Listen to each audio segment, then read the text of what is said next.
Hi అండి, ఎట్లున్నారు? ఈరోజు మీ ముందుకి వెస్ట్ బెంగాల్ డిష్ భర్త. ఇది మన దీని రకరకాల వెజిటేబుల్స్తో చేసుకోవచ్చు. నా దగ్గర గుమ్మడికే ఉంది, దాంతో ట్రై చేస్తున్నా ఈరోజు. Let start. కడాయిలో నూనె పోసుకుని దానిలో ఎండుమిర్చి వేసుకోండి. అది ఎండుమిర్చి చేతితో నలిపితే నలిగేంత కరకరలాడేటట్టు వేయించుకోండి. ఉల్లిపాయ వేసుకోండి. ఇవి కూడా బ్రౌనిష్ కలర్లో చేతితో నలిగిపోయేటట్టు నలుపుకునేటట్టు వేయించుకోండి. ఉల్లిపాయ ఆనియన్స్ వేగే లోపల ఒక చిన్న కడాయి పెట్టుకుని జీలకర్ర,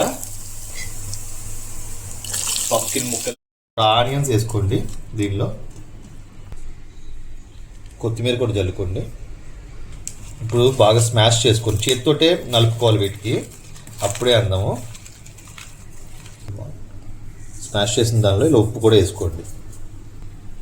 వేడివేడి అన్నంలో ఇలా అన్నము నెయ్యి భర్త పెట్టుకుని ముద్ద కలుపుకుని తింటే ఆహా ఏమి రుచి అనాల్సిందే. గుండెనా మరి? Please subscribe and like and share, comment also. Thank you.